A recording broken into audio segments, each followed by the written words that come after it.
नमो भगवते वासुदेवाय।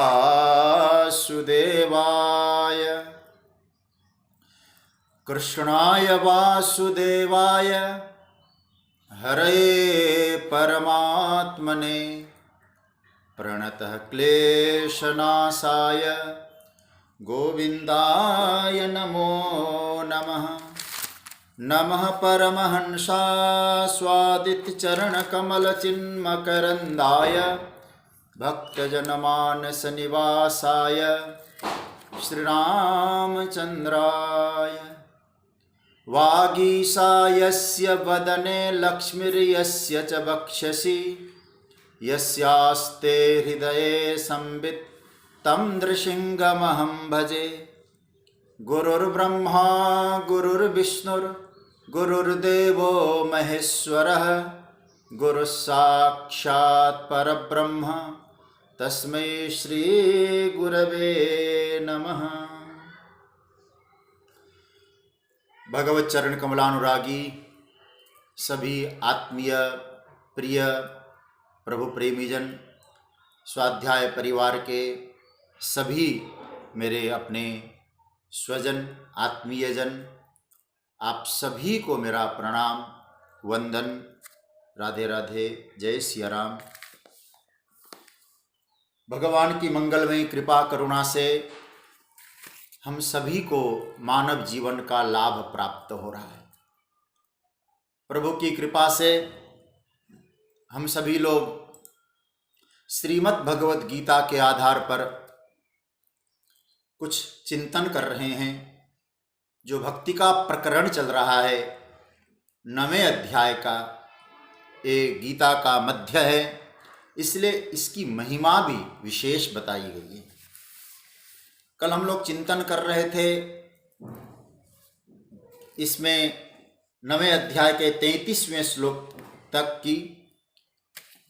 यहाँ भगवान ने भक्ति के 7 अधिकारियों की चर्चा की, जिसका वर्णन मैंने कल आपके सामने रखा। लेकिन 7 अधिकारियों का वर्णन करने के बाद जो 33वें श्लोक के नीचे की जो पंक्ति है भगवान ने कही है, इस पर हम सभी को मनन करने की आवश्यकता है। और इसको जब तक अच्छी तरह से हम लोग मनन नहीं करेंगे तब तक इसकी गहराई में उतरकर जो अंतिम जो इसका समापन किया है प्रभु ने 34वें श्लोक में, वहां तक पहुंचना इतना सहज बन पाएगा मुझे कम लगता है। इसलिए आज मैंने चिंतन सोचा कि ये 7 अधिकारियों का वर्णन करके भगवान अंत में इसका सार जो बता रहे हैं, कौन कौन से थे, दुराचारी से लेके यहाँ 33वें श्लोक में भगवान ने क्या कहा था, किम पुनर्ब्राह्मणा पुण्या भक्ता राजर्षयस्तथा। पुण्यवान ब्राह्मण और भक्त राजा लोग ये भी भक्ति के अधिकारी हैं। अब इस श्लोक की चर्चा करूं, पहले पाठ करें बड़े मस्ती और आनंद के साथ। आइए 33वें श्लोक का पाठ करते हैं। किम पुनर्ब्राह्मणा पुण्या भक्ता राजर्षयस्तथा अनित्यमसुखं लोक मिमं प्राप्य भजस्व माम्। इसका अर्थ तो कल मैंने बताया था, फिर एक बार समझ लें। भगवान कहते हैं कि पुनः पुण्यः ब्राह्मण तथा भक्ता राजर्षयः किम इमं अनित्यम असुखम लोकम प्राप्य माम भजस्व। जो जिन अधिकारियों की चर्चा की उसके बाद जो अर्जुन पुण्यवान ब्राह्मण और भक्त राजा लोग, तो क्या कहना उनका, ये तो भक्ति के अधिकारी है ही। इसलिए इमम इस अनित्य और सुख रहित असुखम लोकम, असुख लोक को, मनुष्य शरीर को, मनुष्य देह को, मनुष्य लोक को पाकर मेरा भजन करना चाहिए, ये भगवान ने कही। यहाँ 28 से लेकर, मैं थोड़ा सा आपके सामने कोई बात रख लूंगा अभी, तो 28 श्लोक जो आपके हाथ में पुस्तक है, शुभाशुभ फलैरेवं मोक्ष से कर्म बंधन, यहां से लेकर 33वें श्लोक आप गिनती करना, 28, 29, 30, 31, 32 और 33। ये जो 6 श्लोक है, इन 6 श्लोकों में भगवान ने भक्ति की महिमा का प्रकरण बताया है और भक्ति का फल बताया है। पहले जो 26वें और 27वें में मदयाजी जो भगवान के भक्त हैं, भगवान का यजन करने वाले, उनके बारे में कैसे यजन करना चाहिए वो प्रभु ने बताया। लेकिन ये जो 6 श्लोकों में भक्ति की महिमा, इसका प्रकरण है, भक्ति की महिमा का फल, ये प्रभु ने बताया है। 6 मंत्र है। इन 6 मंत्रों में भगवान की भक्ति देवी की कई महिमा है, लेकिन 2 जो महत्वपूर्ण महिमा है, इसको आप लोग समझ लें पहले, और या संभव हो सके नोट भी कर सकते हैं। पहली महिमा क्या है? भगवान कहते हैं पहल भक्ति का प्रथम प्रभाव, शुभाशुभई कर्म बंधनई मोक्ष से। शुभ और अशुभ जो कर्म बंधन है, जो कर्म बंधन का फल जो शुभ और अशुभ मिलता है, इससे मुक्ति। दूसरा प्रभाव भक्ति का क्या होना चाहिए? ताकि जिससे भगवान का मेरे प्रति एक पक्ष का भाव आ जाए, पक्षपात जिसको बोला जा सकता है, हो सकता है। यह भक्ति की वृत्ति ही ऐसी है जो भक्त को महसूस कराती है, भक्त को एक अनुभूति कराती है। क्या अनुभूति कराती है? कि मैं भगवान का हूं, भगवान में हूं, जगत का नहीं हूं और जगत में नहीं। एक भक्त को एक अनुभूति कराती है भक्ति। यह भक्ति का ही प्रभाव है कि साधक ये समझता है कि भगवान नित्य मेरे अपने हैं और मेरे हृदय में है, और इतना ही नहीं, भगवान मेरे लिए दयालु है। मेरे प्रति उनका एक विशेष स्नेह है, मेरे प्रति परमात्मा का एक आत्मीय का भाव है। अब वहां जो भगवान ने 2 बातें कही थी, समूहम सर्वभूतेषु, लेकिन यहां ए भजंती तुमाम भक्त्या मयि ते तेषु चाप्यम, मैं उनमें हूं, वे मुझ में हैं। तो एक आत्मीयता का भाव जागृत कराने वाली जो वृत्ति है परमात्मा के प्रति, उसका नाम है भक्ति। देखो, भगवान की निर्विकारिता को कायम रख लो। जो भगवान ने अपने बारे में बताया समोहम, इसका अर्थ है परमात्मा की निर्विकारिता की वृत्ति ज्यों का त्यों है, उसमें कोई छेड़छाड़ वाली बात नहीं है।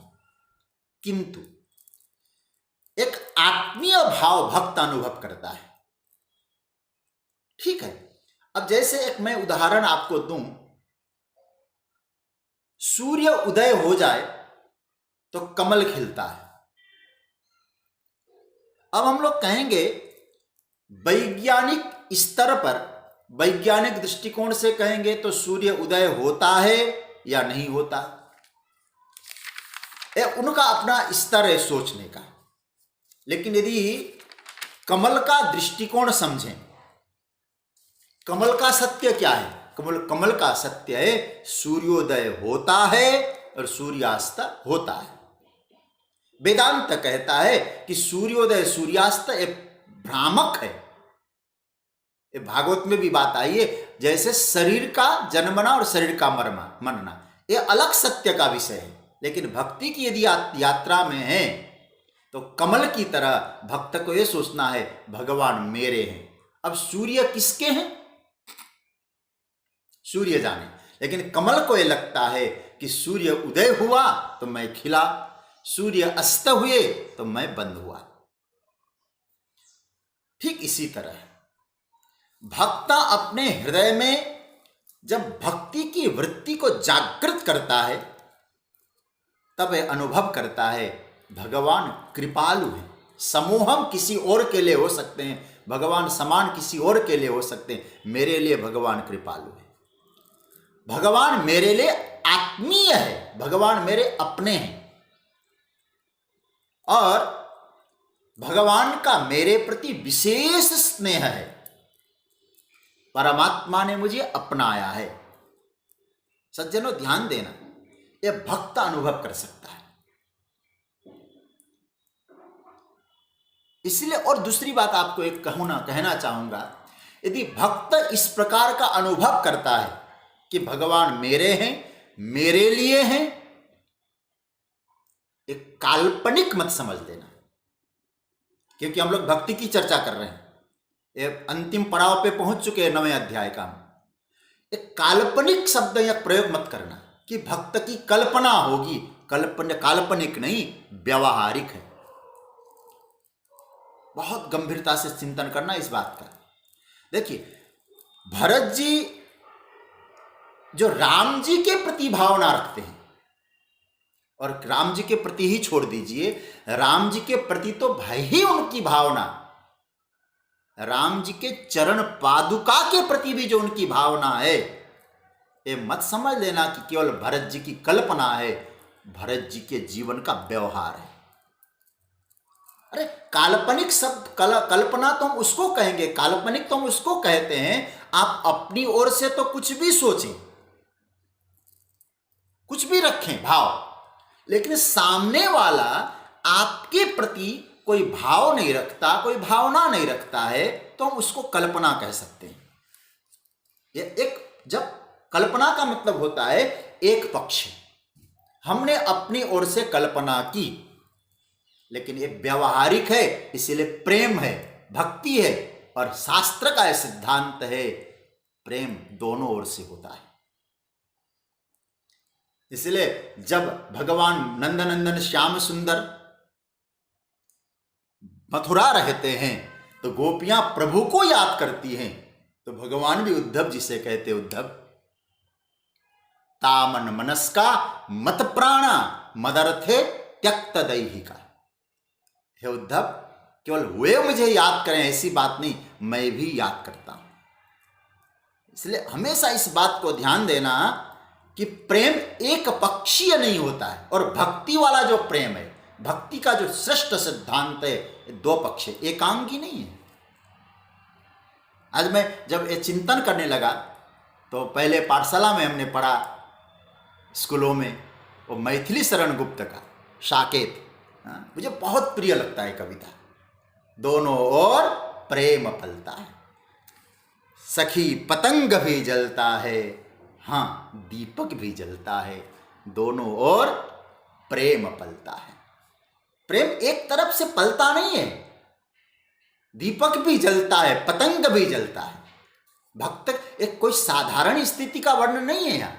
भगवान यहाँ कहते हैं, ठीक है औरों के लिए मैं समान हो सकता हूं, लेकिन 6 श्लोकों में जब भक्ति की महिमा गान कर रहे हैं, और बाद में कहते भजस्व, मेरा भजन करो, इसका मतलब है कि भगवान हम सबको आश्वासन दे रहे हैं, जैसे तुम मेरा भजन करते हो, मुझे याद करते हो, कभी मत समझना कि मैं तुम्हें याद नहीं कर रहा हूं। भक्त के लिए तो कहते हैं ना, और पंक्ति, मुझे कविता, आप संक्षेप में 2 मिनट लगेगा, मैं कविता पाठ कर देता हूं, मुझे बहुत अच्छा लगता है, शायद आप लोगों को याद भी है।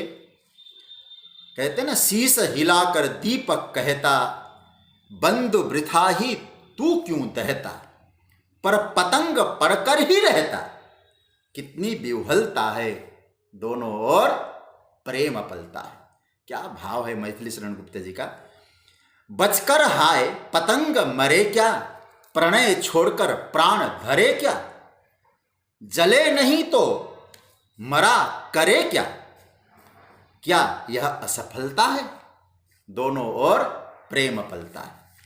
कहता पतंग मन के मारे, तुम महान मैं लघु पर प्यारे,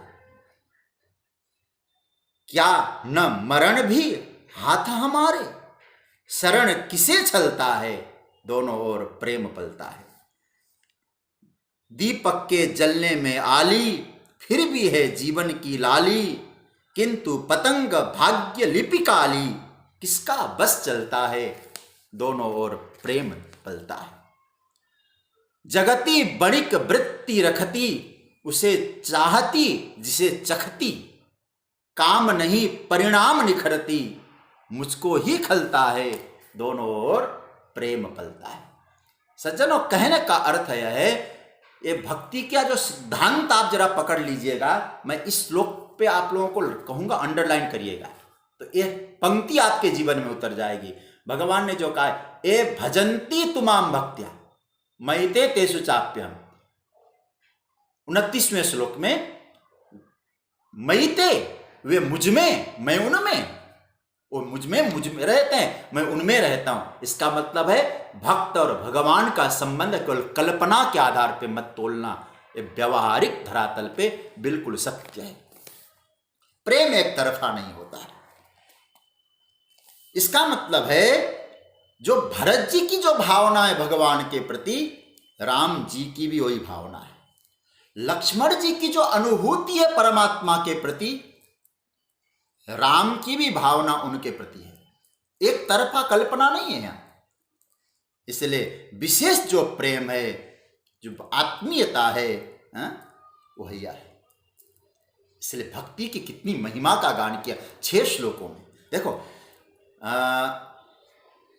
सुग्रीव और राम जब बाली से युद्ध करने गए, सुग्रीव ललकारा और भगवान ने बाली को बाण छोड़ा। अब बाली क्या कहता है भगवान से? थोड़ा आप भक्त हैं तो भक्त के हृदय से चिंतन करना, भक्त हृदय से। और क्या कहता है बाली? मैं बैरी सुग्रीव प्यारा, मुझे आपने दुश्मन समझ लिया और सुग्रीव आपका प्यारा हो गया।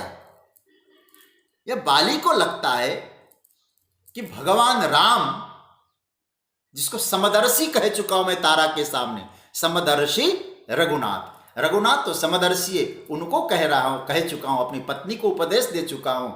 और यहां बाली कहता है, मैंने तो आपको समदर्शी कहा है, पत्नी को उपदेश दिया है, और आज आप मुझे मार रहे हैं, तो इसका मतलब मैं बैरी सुग्रीव प्यारा। तो आप समदर्शी कैसे हुए? सुग्रीव के लिए जैसे मेरे लिए भी तो ऐसे होने चाहिए। अब आप यहां समझना, थोड़ा सा भक्त के हृदय से समझना।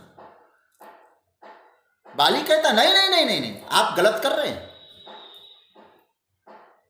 ये तो ऐसी बात हो गई, उल्टा चोर कोतवाल को डांटे। ज्ञान की बात जो आती है, भक्त के सामने उस बात को कहेंगे नहीं, ऐसे हैं आप। भगवान कहते समूह हम तेरे लिए हो सकता हूं, लेकिन सुग्रीव के लिए मयिते तेषु चाप्यहम्। वहां यदि आप ज्ञान की बात करने लग जाओगे, आत्मा तो इलेक्ट्रिसिटी है और राम जी तो इलेक्ट्रिसिटी की तरह है, साक्षी है, चेता है,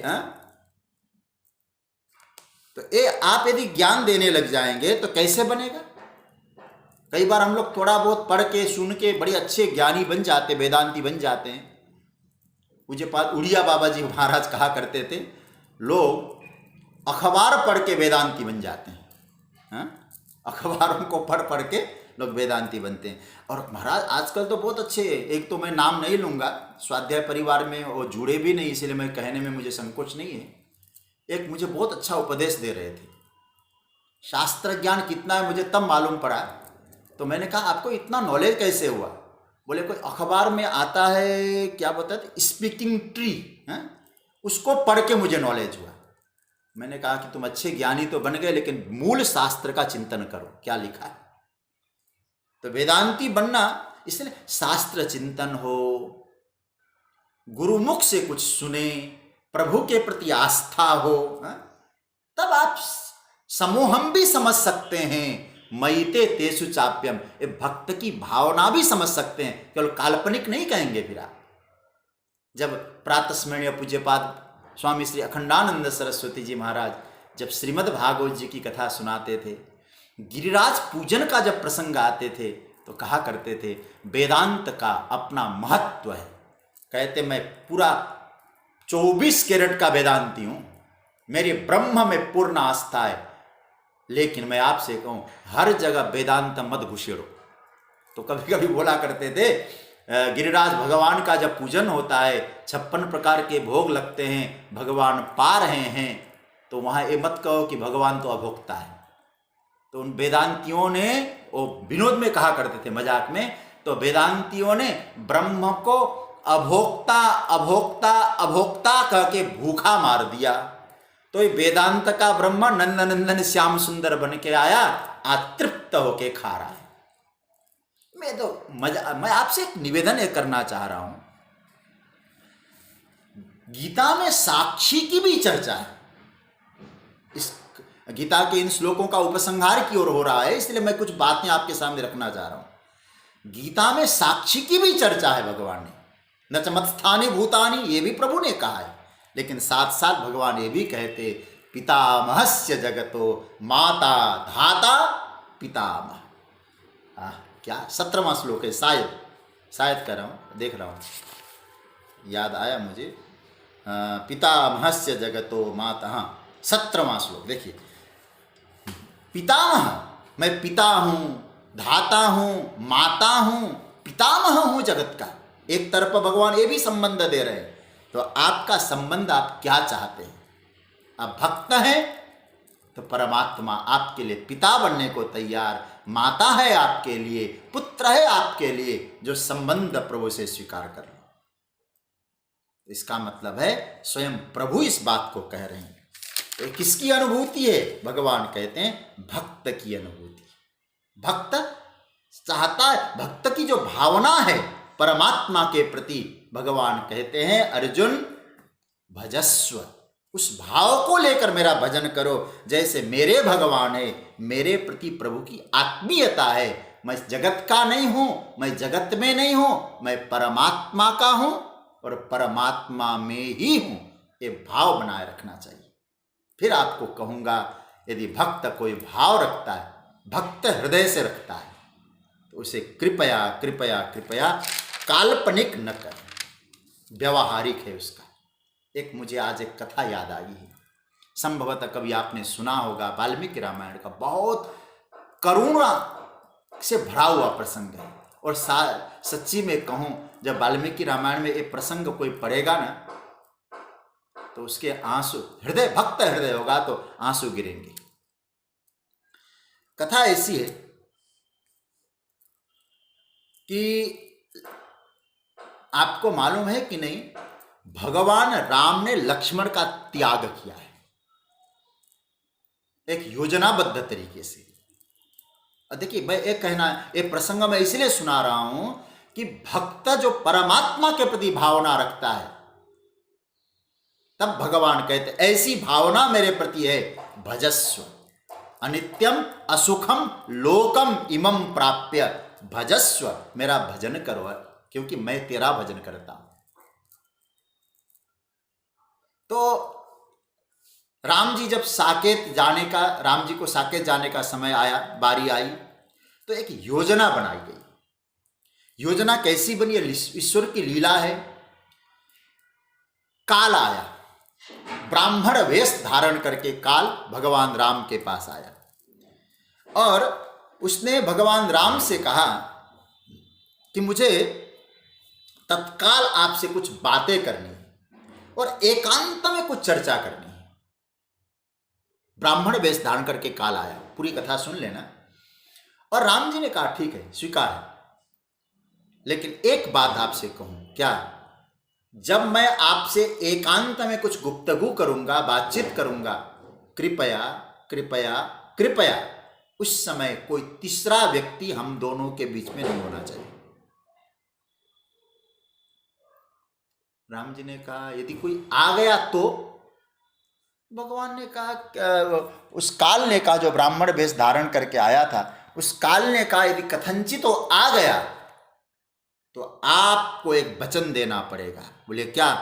जो बीच में आएगा उसका वध करना पड़ेगा, आपको मारना पड़ेगा। भगवान ने कहा कोई वचन है क्या? बोले नहीं नहीं नहीं नहीं, आप वचन दीजिए महाराज। और रामो द्विर्नाभिभाषते, मुझे पक्का भरोसा है, एक बार आप कह देंगे तो वचन पालन करेंगे। राम जी ने कहा ठीक है, मैं वचन देता हूं, हम दोनों की चर्चा के बीच में यदि कोई तीसरा व्यक्ति आ जाएगा उसका मैं वध कर दूंगा। अब लेकिन कोई आए तो अब करें क्या? तो राम जी ने लक्ष्मण से कहा, लखन एक काम करो अब। बोले क्या? बोले आप जो है दरवाजे पे बैठे रहो, किसी को अंदर आने मत देना। बोले ठीक है। भगवान ने लक्ष्मण जी, क्योंकि सबसे प्रिय और मालूम है कि लक्ष्मण जी से कोई पार पाके यहां नहीं पहुंच सकता, प्रभु को भरोसा है, और लक्ष्मण जी द्वार पे बैठ गए। उधर भगवान और काल, ब्राह्मण वेशधारी काल के बीच में, मृत्यु के बीच में चर्चा होने लगी, काल पुरुष। इधर गुप्तगु थी, क्या चर्चा हुई भगवान जाने। तो उधर क्या हुआ, ये तो योजना थी, दुर्वासा ऋषि आ गए। और जैसे दुर्वासा ऋषि पहुंचे, दुर्वासा जी ने कहा, सुनो, मुझे अभी तुरंत इसी समय राम से मिलना है। कहा कि महाराज क्षमा करिएगा, मेरे प्रभु कहीं विशेष मंत्रणा में हैं, उस समय कोई जा नहीं सकता। दुर्वासा जी आप जानते हैं, क्रोध के रूप में उनकी ख्याति। तो दुर्वासा जी ने कहा, सुनो लखन, सुमित्रानंदन, यदि तुम मुझे राम से मिला दोगे तो ठीक है, अन्यथा मैं पूरे अयोध्या को अभी जला डालूंगा। तो लक्ष्मण जी को लगा है तो और समस्या आ गई, और दुर्वासा जी न कर सके ऐसा तो क्या, जो एक ऋषि है, प्रसिद्ध है इस मामले में, यह महिमा जाने दुर्वासा। तो अब क्या किया जाए? तो तुरंत कहा कि पूरे अयोध्या जलने से तो अच्छा है मैं अपना ही वध करवा लूं, इस भाव से। और महाराज जैसे ही लक्ष्मण जी भीतर प्रवेश कर गए, राम जी ने देखा वो तो सब योजना थी, काल पुरुष बैठा था वहां। तो कहा कि क्या बात है लखन? बोले ऋषि दुर्वासा आए, इसी समय आपसे मिलना चाहते। वो तो पहले बैठा था, उसने कहा मत करो इसका, क्योंकि आपने वचन दिया है, दोनों के बीच में कोई आया तो आप मारेंगे उसको। अब राघवेंद्र सरकार राम जी लक्ष्मण का वध कैसे करेंगे? आप जरा सोचना इस विषय पे। राम जी चिंतित हुए तो वशिष्ठ जी का आगमन हुआ। वशिष्ठ जी ने कहा कि एक काम किया जा सकता है, सबसे जो प्रिय पात्र होगा अपना, उस प्रिय पात्र का जो त्याग है वो भी एक प्रकार का वध ही समझ लेना। इसलिए आप लक्ष्मण को त्याग सकते हैं, लक्ष्मण का वध माना जाएगा। तो किस दिल से राम जी ने त्यागा होगा? तो हाथ में काल पुरुष तो योजना थी, काल पुरुष था, प्रभु ने हाथ में जल लिया और कहा 3 बार मैं लक्ष्मण को त्यागता हूं, लक्ष्मण को त्यागता हूं, लक्ष्मण को त्यागता हूं। लक्ष्मण जी ने यह तक निवेदन किया, प्रभु त्यागो नहीं, मार डालो, मैं सहन नहीं कर पाऊंगा आपका त्याग। तो महाराज लखन जी बार बार निवेदन किए, लेकिन त्याग दिया ठाकुर जी ने। राम जी के मन में भाव था, कम से कम त्याग दूंगा, लक्ष्मण जीवित तो रहेगा। बड़ी विचित्र स्थिति पैदा हो गई। राम जी कहने लगे, लखन मैं तेरा त्याग करता हूं। लक्ष्मण जी तुरंत अयोध्या से निकले, सरयू तट पर गए। राम का त्याग सहन नहीं हुआ, उन्होंने सरयू तट पर प्राण त्याग कर दिया, प्राण त्याग कर दिया। जैसे ही सूचना मिली राम जी को, लक्ष्मण नहीं रहे। इसे बोलते, अब मैं इसलिए आपको एक कथा सुनाना, इसे कहते कल्पना थी या हकीकत में, आप जरा देखना। राम जी ने सुना लक्ष्मण नहीं रहे, तो महाराज राम जी ने कहा अब इस लोक में मेरे लिए कोई मतलब नहीं रहा, बिना लक्ष्मण के मैं एक पल भी नहीं रहूंगा। उसी दिन प्रभु ने भी प्रयाण किया है, समस्त साकेत अयोध्या वासियों को लेकर अपने धाम को परमात्मा उसी दिन चले गए।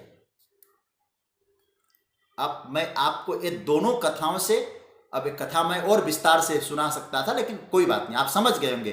तो भगवान भी अपने धाम चले गए, कैसे गए वो बड़ा सुंदर सूत्र है। लेकिन लक्ष्मण जी ने प्राण त्यागा, राम जी चले गए।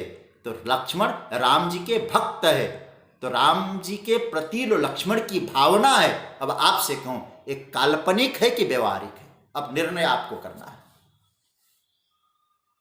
इसलिए अब भगवान कहना चाहते, अर्जुन इमं प्राप्य भजस्व माम, में लोक में जो तुम्हारा जो प्रेम दिखाई दे रहा है ना, प्रेम तो मेरे द्वारा मिल सकता है, इसलिए भजन करने योग्य मैं हूं। जगत नहीं है, जगत की सेवा करो, मेरा भजन करो। फिर मैं आपसे बार बार यही कहूंगा, प्रभु के प्रेम को कोई कल्पना मात्र मत समझ लो। और आपसे कहूंगा, वह जगत के प्रेम से अनंत गुणा व्यावहारिक सत्य होता है सज्जनों। द्रौपदी ने पुकारा प्रभु को, कोई कल्पना थोड़े थी। दुशासन खींचता है, उसको लग रहा होगा कहां से साड़ी की फैक्ट्री तैयार हो गई। कई वर्तक केशव, कहने का अर्थ यह है सज्जनों, भक्त की जो अनुभूति होती है ना, बड़ी दिव्य अनुभूति होती है।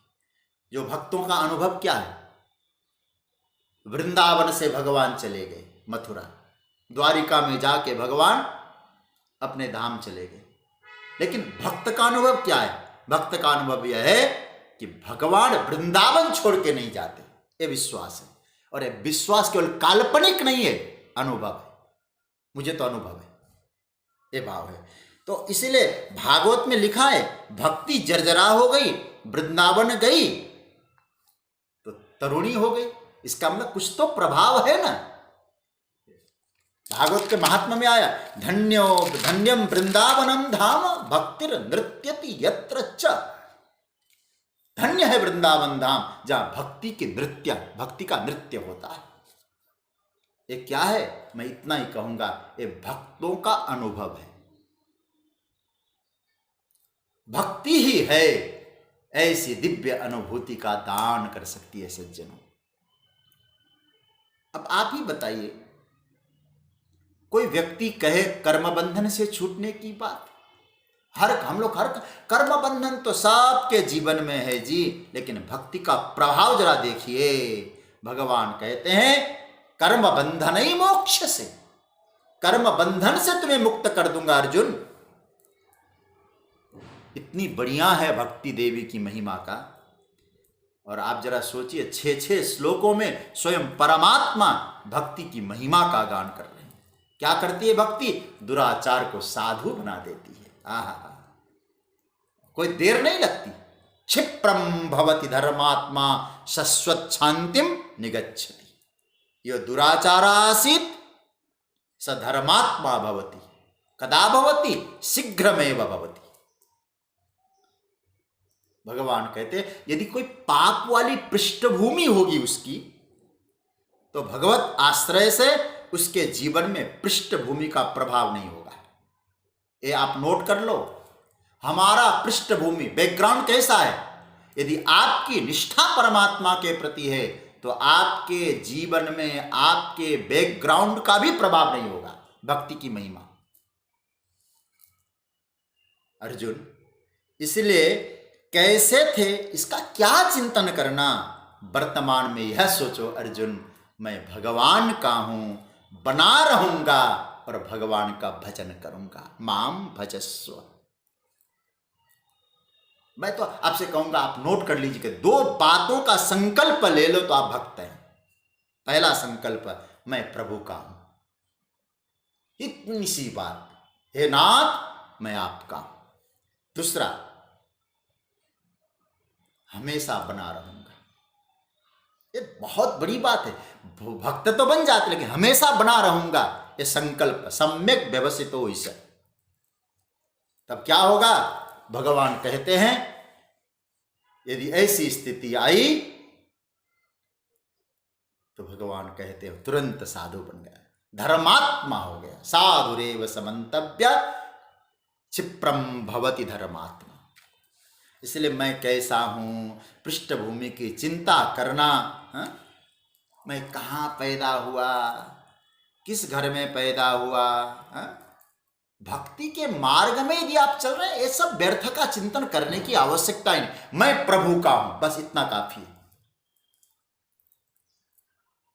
कल भी मैंने एक बात कही थी आपसे, सबरी के प्रसंग में भगवान ने स्पष्ट कर दिया है।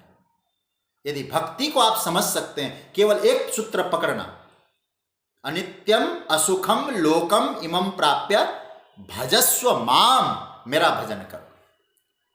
कल मैंने चर्चा की थी ना, कह रघुपति सुनो भामिनी बाता, मान हो एक भगति करनाता। अरे अर्ज सबरी माता, मैं तो भक्ति के नाते को स्वीकार करता, मेरा नाता और किसी तरह से किसी के साथ बनता ही नहीं। मेरा नाता किसी के साथ किसी तरह से नहीं बनता, मेरा नाता बनता है तो केवल एक ही प्रकार से बनता है, भक्ति से बनता है। भक्ति सूत्र, सूत्र मतलब धागा, धागा से जोड़ने का काम है ना, भक्ति सूत्रोपनद्ध। भक्ति ऐसी चीज है सज्जनों, भगवान को भक्त से बांध देती है। भगवान कहते हैं ना उसी सबरी मैया के प्रसंग में, देखो बैकग्राउंड वाली बात यदि आप कहेंगे तो आप समझ लो कि मैं कैसा था, कौन था, ये सब छोड़ना पड़ेगा। कैसे? भगवान कहते जाति पाति कुल धर्म बड़ाई, धन बल परिजन गुण चतुराई। अब देखिए ये सब भगवान ने कहा क्या, जाति पाति कुल धर्म बड़ाई सम्मान धन बल परिजन चतुराई आपकी, ये सब क्या है? भगवान कहते हैं सब तो हो लेकिन भक्ति न हो। ये सब एक तरफ छोड़ दो अर्जुन, भक्ति हो तो क्या है? भगत ही न नर सो है कैसा, बिनु जल वारिद देखिए जैसा।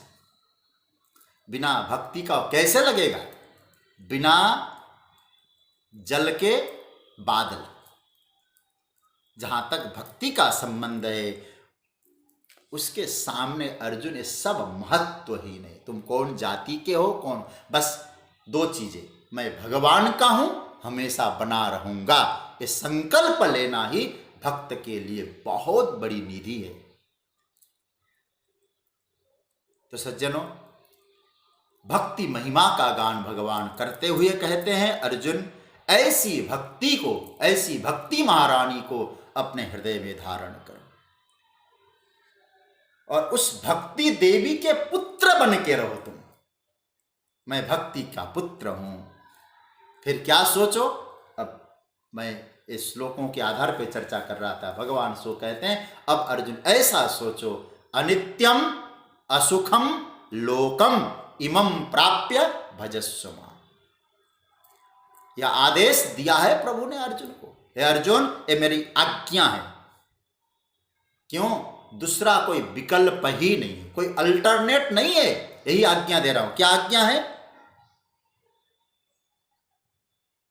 देखो गीता जी के अनुसार क्या करना है जीवन में, क्या करना चाहिए जीवन में, चाहिए बिल्कुल नहीं समझना है।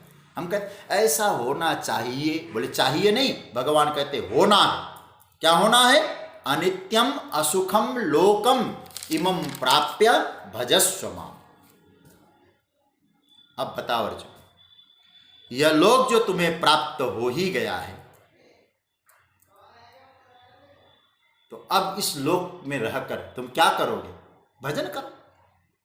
कल मैंने आपसे एक बात कही थी ना, आप लोगों को याद होगा, लोक का अर्थ मनुष्य कहा गया है, कहा था मैंने, और मनुष्य भी है। और जगतगुरु शंकराचार्य की जब आज मैं टीका देख रहा था, हालांकि बुद्धि की इतनी बड़ी बुद्धि नहीं बन पाती, इसलिए कभी कभी भूल जाता हूँ पुरानी बातों को। पूरा मैंने आद्योपांत अध्ययन किया है शांकर भाष्य, लेकिन जब आज मैं पढ़ रहा था उसे, तो वहाँ जगतगुरु शंकराचार्य ने इसका दो अर्थ किया है लोक का। क्या लिखा है? इमं लोकम मनुष्य लोकम प्राप्य पुरुषार्थ साधनम दुर्लभम मनुष्यत्वम च लब्धा। उन्होंने दोनों अर्थ किया, लोक का मनुष्यत्व भी किया और मनुष्य लोक धरती भी किया। तो आपको मनुष्य जीवन मिला है और संसार मिला है, दोनों मिला है, मनुष्य भी बने हो और संसार भी मिला है। तो क्या करना? मनुष्य लोक और मनुष्य जीवन अर्जुन जो प्राप्त हुआ है, क्यों प्राप्त हुआ है इसकी मीमांसा भगवान ने नहीं की। प्राप्त हुआ है ये केवल इतना कहा, लब्ध्वा, पा करके। इसकी मीमांसा करने में, इसकी व्याख्या करने में भगवान कहते मेरी कोई रुचि नहीं है। ध्यान देना, भगवान ये नहीं कह रहे हैं कि क्यों प्राप्त हुआ, तुम्हारे कर्म ऐसे थे, ये सब तमाशा बिल्कुल करना नहीं। भगवान कहते हैं जो हुआ सो हुआ, कोई भी कारण रहा हो, तुम मनुष्य बने हो, मनुष्य लोक मिला है, यही सत्य है। बस तो इसको पाकर क्या करना? भजस्व। क्यों मिला है मनुष्य लोक? छोड़ दो। क्यों मनुष्य बन के आए? छोड़ दो। तुम्हारा काम यह है भजस्व, भजन करो। मनुष्य जीवन मिला है तो भजन करो। इसी पर चिंतन करते रहेंगे। क्यों आए थे? पता नहीं क्यों, हमारा कर्म ऐसा था होगा। क्यों आए होंगे? क्यों आए होंगे? क्यों लाए प्रभु? लड्डू खाने आए थे। अरे जैसे हो, जहां है हम भजन करें। यह लोक कैसा है? भगवान कहते इस लोक कैसा है, क्यों आए छोड़ दो, लेकिन जहां आए वो कैसा है वो भगवान जरूर कह रहे हैं। एक तो है यह अनित्य, अनित्यम। बोले यह तो ठीक है, अनित्य को तो, अनित्य का तो प्राय लोगों को अनुभव है। अनित्य है, लोगों को अनुभव है, क्योंकि जो हमने पकड़ा है जिसे, वो छूटा ही छूटा है। कितनी पीढ़ियों का नाम हमें याद है, सब छूटता गया। एक मैंने गजल सुना था जगजीत सिंह का, उसका 22 साल का बेटा, बहुत मुझे, देखो कभी कभी बैठता हूँ तो सुनता हूँ, लेकिन मुझे कभी कभी उसका पुराने कुछ गजल मुझे अच्छे लगते थे, मैं सुनता था।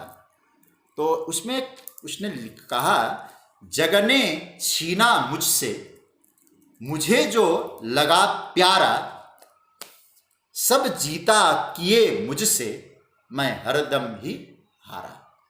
22 साल का बेटा जब जगजीत सिंह का चला गया था ना, तो कहते उसके बाद उसने गजल गाया था, सब छीना मेरा। एक्सीडेंट में वो मर गया था। यहाँ हर चीज अनित्य है।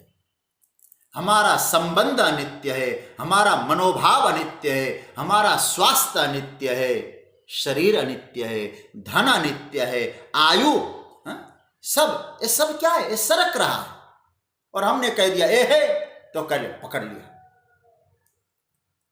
नहीं, ऐसा नहीं सोचना है। ध्यान देना सज्जनों, कितनी चीजें सरक गई ना अब तक। 50 साल में कितनी चीजों को आपने सरकते हुए देखा। एक कथा मुझे याद आती, मैं श्रीमद् भागवत जी की कथा सुनाता हूं तो ये दृष्टांत कभी कभी देता हूं, और आज आप भी सुन लीजिए। आप लोग, मेरे कुछ प्रेमी लोगों ने तो सुनाई है, बहुत सारे लोग जानते हैं, मैं इस दृष्टांत को कई बार कहता हूं।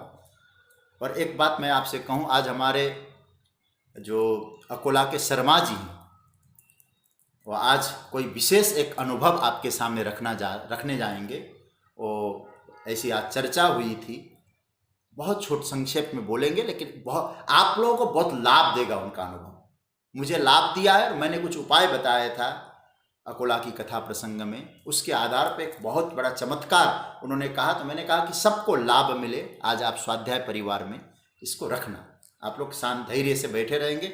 मनोज भैया से कहूँगा 5 मिनट आगे बढ़ जाए तो जरा कृपा करिएगा। तो सज्जनों, मैंने एक दृष्टांत मैं प्राय देता हूँ। एक व्यक्ति दुकान से वापस घर लौट रहा था। अनित्यम असुखम वाली बात कह रहा हूं।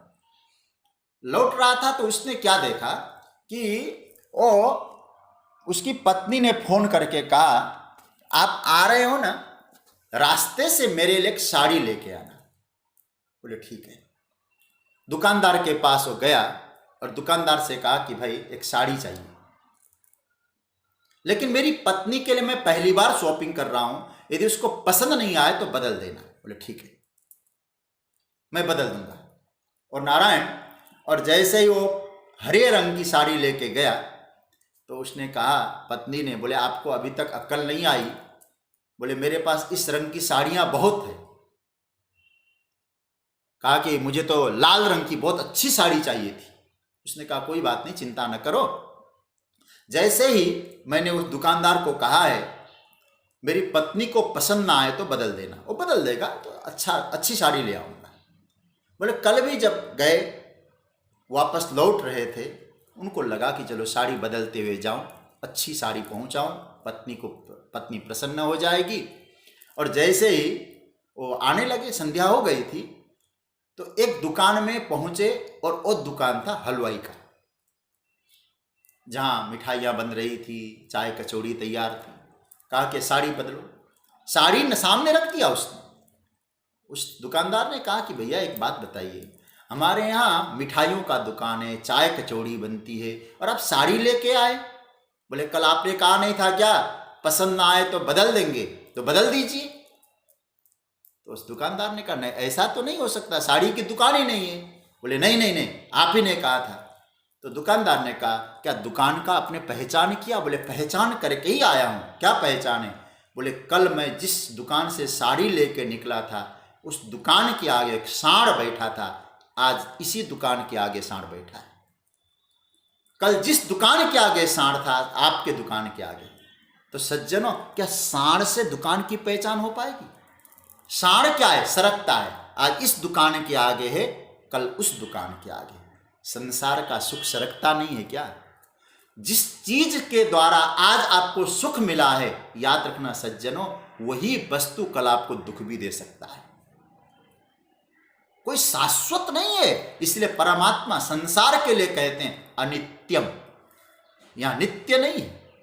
और दूसरा जो सूत्र दिया असुखम, ये तो गजब का शब्द है।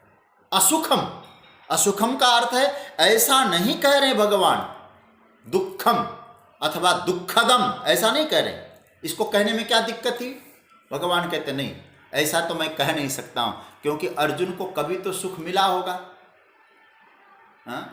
मैं दुखदम क्यों कहूं? बोले जब भीष्म जी अपनी गोदी में अर्जुन को रखते थे होंगे, अर्जुन को सुख मिल रहा था होगा, द्रोणाचार्य जी शाबाशी दे रहे थे होंगे, पीठ थपथपा रहे होंगे, उस समय उसको सुख मिला होगा। द्रौपदी मिली थी तब सुख मिला होगा। बस यह है कि अर्जुन असुखम का अर्थ है कि जो हम चाहते हैं यहां से वो मिलता नहीं, वो हाथ में नहीं आता है। हमने प्रयास किस लिए किया था? सुखाय कर्माणि करोति लोको। विदुर जी ने ही तो प्रश्न किया था मैत्रेय जी से, तीसरे स्कंद के 5वें अध्याय का दूसरा श्लोक। संसार के प्रत्येक प्राणी सुख के लिए प्रयत्न करते हैं, सुख मिलता नहीं, दुख मिलता है। मतलब क्या हुआ? बोले जिस सुख को हम देख रहे हैं वहां वो सुख है नहीं, आभास है सुख का, होता तो स्थायी रहता। भगवान कहते असुखम। यह शब्द मनन करने जैसा शब्द है। जैसे दिखता है भगवान कहते वैसा नहीं है। इसे प्राप्य, इसको तुमने प्राप्त किया है अर्जुन, क्या करना? भगवान कहते यह जो मिला है, इसे यह मिला, उसे यह मिला, लेकिन सबका हाल यही है, जो मिलना चाहिए वो नहीं मिल रहा है। हम देख रहे हैं उसको ये मिला है, उसको ये मिला है, लेकिन आप जरा सोचिए क्या मिला है, उसे पूछिए। जो चाहता क्या वो मिला उसे? बस संसार में दो चीजें सबको मिली है। क्या मिली? अनित्यम असुखम।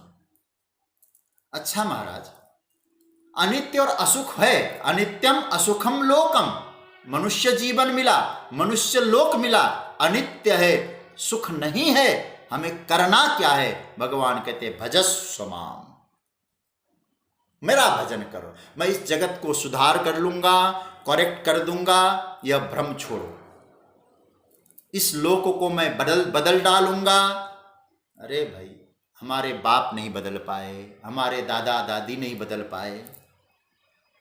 अरे जो कर्तव्य वो करो, हमारा कर्तव्य क्या है इसको करो। मैं दुनिया को बदल डालूंगा, ये भ्रम मत पालो। हाँ, मेरा यदि कर्तव्य झाड़ू लगाना है तो मैं झाड़ू लगाऊंगा, मेरा कर्तव्य युद्ध करना है तो युद्ध करूंगा, लेकिन इस भ्रम के साथ मैं रहूं, मैं सुधार दूंगा। कहीं हम सुधारने के चक्कर में हम भी न ज्यादा सुधर जाए। भगवान अवतार लेकर आए सज्जनों। भगवान श्री कृष्ण 125 वर्ष तक इस धरती पर निवास किए। आप जरा सोचिए किस अवस्था में, जब स्वधाम गमन से पूर्व भगवान अर्जुन के उपदेश दे रहे, अर्जुन ये अनुभूत है, अनित्य है जगत, और यहां सुख नहीं है। इसलिए लोक में परिवर्तन की संभावना बहुत कम है, मत करना। ये परिवर्तन होगा, ऐसा होगा, वैसा होगा, मेरे द्वारा होगा, बिल्कुल नहीं। और याद रखना सज्जनों, हमारे पुरुषार्थ की, हमारे प्रयत्न की दिशा ये नहीं होनी चाहिए। मैं इनको सुना, हमारे प्रयत्न की दिशा माम भजस्व, भगवान का भजन करें। और याद रखना, भगवान का भजन यदि आप करेंगे तो परमात्मा के विधान से चलता है, हमारे कहने से जगत नहीं चलता है। भक्तों के लिए भगवान कहते हैं ज्यादा पचड़े में भी नहीं पड़ना चाहिए, तुम्हारा काम भजन करो, जितना बन सकता है भजो। और याद रखना, हॉस्पिटल में आए हो, स्वस्थ हो के लौटो, जाओ। स्वस्थ मतलब स्व में स्थित हो जाओ। संसार तो रुग्णालय की तरह है, यहाँ आए सब, आपको स्वस्थ होना है। बस मानसिक धरातल पर अपनी भक्ति को बिठाओ, प्रभु की भक्ति को बिठाओ, प्रभु बैठ जाएंगे। और प्रभु बैठ गए आपके हृदय में, आप स्वस्थ हो गए। स्वस्थ मतलब स्वरूपस्थ हो गए। हमारे पुरुषार्थ के, हमारे प्रयत्न की जो दिशा है वो क्या होनी चाहिए? एक सूत्र पकड़ लो और जीवन में सूत्र घटित हो जाए। उस सूत्र का नाम है माम भजस्व। अर्जुन, मेरा भजन करो। केवल यही जीवन का सार है। और यदि आप गंभीरता से, प्रेम से, परमात्मा के प्रति आस्था रखकर इस मंत्र को यदि आप अपने जीवन में रख लेंगे सज्जनों, तो फिर आपको अनित्य और असुख जगत का प्रभाव आपकी मानसिक धरातल पर नहीं पड़ेगी। आज क्यों हमें चिंतित होना पड़ता है? अनित्य में आस्था है, असुख में आस्था है। क्यों? क्योंकि हमारे हृदय में भगवान की भक्ति नहीं बैठी।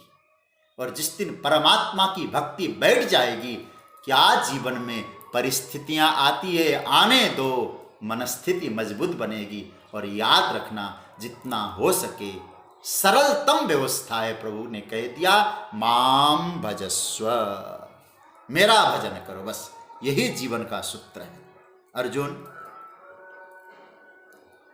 इसलिए मैं 6 मंत्रों में भगवान यानी भक्ति की बड़ी सुंदर मीमांसा करके, भक्ति के फल की चर्चा करके, व्याख्या बता के भगवान अंत में हम सबको आदेश दे रहे हैं।